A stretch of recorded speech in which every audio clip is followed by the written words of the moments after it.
Just because you have pain here doesn't necessarily mean the origin is here. It's part of the whole body as a unit. Yes.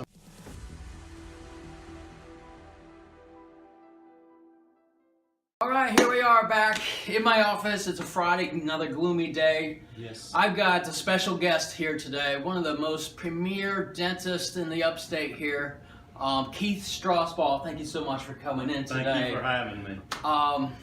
Keith not only comes in for bodywork, and I just get to pick his brain about his dentist industry, his practice. He's got wealth of knowledge that I get to chime in on a monthly basis or so. And cranial bones, what I get to do work with the temporal bone. We know TMJ is such a complex joint. Yes, it is. I want you to expand on that, how you, when someone comes into your office complaining of TMJ, it may not be TMJ, but it may often is TMJ, Right. and how that that mandible joint interacts with that temporal bone. We've got acupuncture points surrounding that very close. We've got 6 cranial nerves that are very close nearby too. So inflammation, not only just from muscle tissue, but the joint itself can impact those cranial nerves, create headaches, all sorts of things. But I want you to sort of go through the motions of how, when someone enters your office, and how that interacts with your daily routine. Okay. Yes, I get a lot of patients that come in complaining of TMJ discomfort, and it is one of the toughest things in my profession to deal with, because there are so many different factors that come into play as to what's causing that pain. So initially I go in, and one of the most common things I see is patients will complain. They'll have headaches, low-grade headaches, especially in the morning, and just overall pain, popping and clicking in the joint, and a lot of other issues that come up. And initially on an actual exam, I'll look in the patient's mouth, and the most common thing I see is you'll have a patient that goes in and gets their teeth cleaned every 6 months, takes great care of their teeth, but you'll see a lot of the molars will be broken. They'll have a number of crowns that they've had to have done. Most likely they'll have a root canal or 2 on a couple of those teeth, and you sit there and think, why does this patient who takes great care of their teeth end up with such damage to their teeth? And so then you start looking at the biggest thing you would note is grinding, wear that the patients have done, and a loss of vertical dimension. So they've worn their teeth. So if you were to put a point on their nose and on their chin, back when they were young, it was a certain distance, and as the teeth wear, you lose vertical dimension.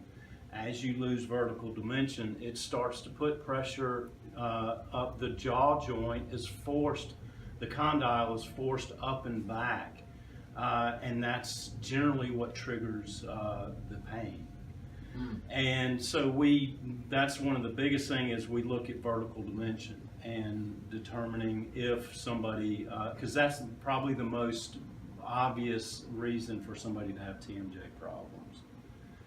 And once we determine that, then we sit there and we decide, and you can have patients that will have that wear and everything, and they're perfectly fine. And you'll have other patients that will just have a little bit of wear, and they're in misery, can't get out of a dark room, have constant headaches, migraines, and things like that. So I compare it to how big how wide are your goalposts? The goalpost being where can your bite be where you're going to be comfortable. And some people have goalposts as wide as can be and never have any problems. Other people's it's much more narrow. Males tend to have wider goalposts than females do.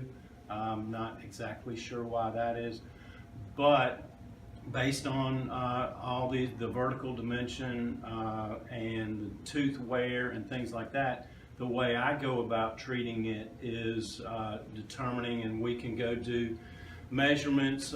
We can put patients on a TENS machine, which I know you're familiar with, and determining what's their actual, where their vertical used to be or where the ideal vertical is.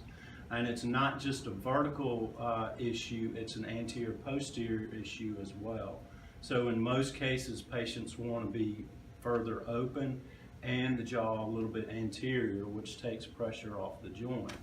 So all that being said, we can go in there and determine through a TENS, deprogramming the muscles and figuring out where the vertical needs to be. We determine the ideal vertical, and we can actually go and make a night guard is a common phrase. We more scientifically, or in my profession, use the word orthotic, because you can go make it, so people make night guards all the time, and it's just some acrylic between your teeth to keep you from grinding.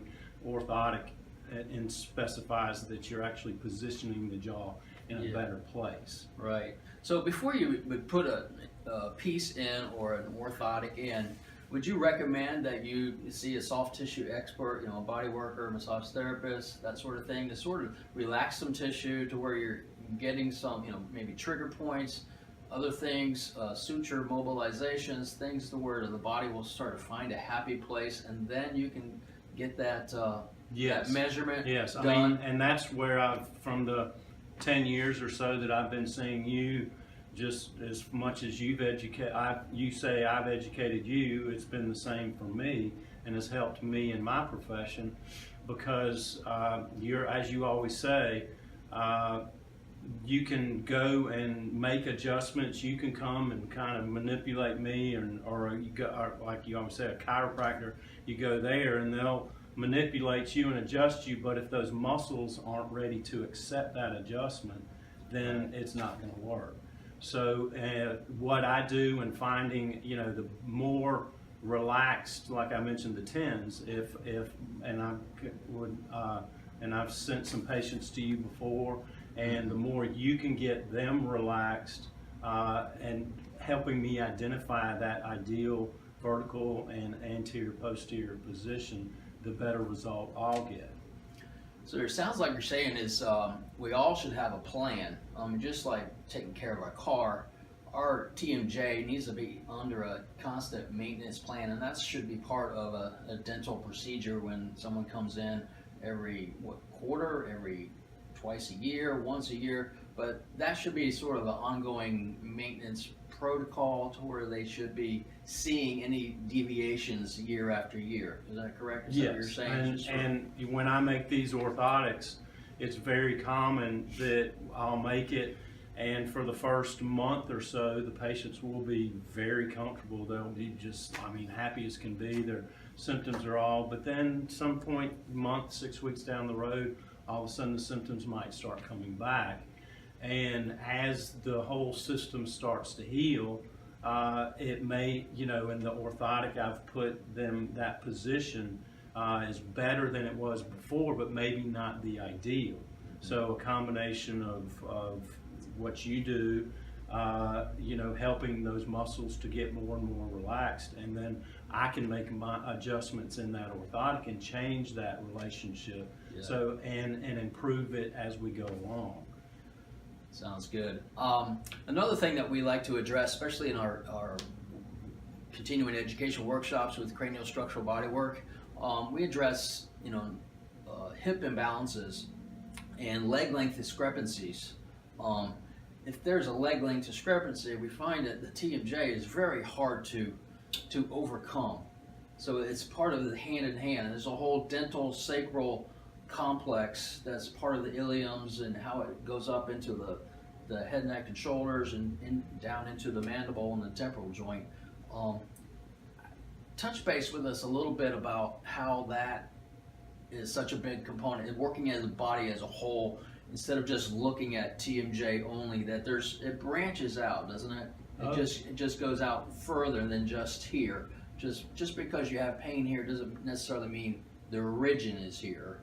It's part of the whole body as a unit. Yes, I mean, when I first started seeing you, I mean, you would, and I've told patients all the time, or friends of mine that I send to you all the time, I said, I swear you could go see Greg and not even tell him what's hurting, and within 5 minutes, he could figure out what part of the system in your body, because if this whole body's not working properly, then it just can't be harmonious and, you know, happy. Yeah. So and the jaw definitely falls into that category. I do the same thing that you do with me when you're working with my hip, because I'm all bent over all day long and you help keep me straightened out. You'll hold my leg out and, you know, I'll try to resist, and I always tell you, you're just, I mean, I think you're pushing harder, but he's really not. But so I do the same thing with somebody with a orthotic. I can make that orthotic, and, you know, just they put their arm out and so there's some kinesiology testing. So yes. you can put a splint in, if the arm goes weak, it's not ready for that. And then just have them in their normal bite, and they can't resist. I put the orthotic in, and immediately they can resist. And the same thing goes with, I believe, with equilibrium. You can put that orthotic in, ask them to do some deep knee bends. Mm-hmm. They lose their balance, the orthotic is not right for them. So there's several ways to test. Another one is closing their eyes, walking 3 or 4 paces forward and backwards. If they lose their equilibrium too, that orthotic is throwing them off. So you can play around with that one too. Okay. So thanks so much, Keith. Right. I hope everybody enjoyed this. Keith is in Greenville. Can you say the name of your practice? It's just my name. It's Keith Strausbaugh, DMD, PA, and been practicing 28 years in Greenville, and I'm the sole practitioner.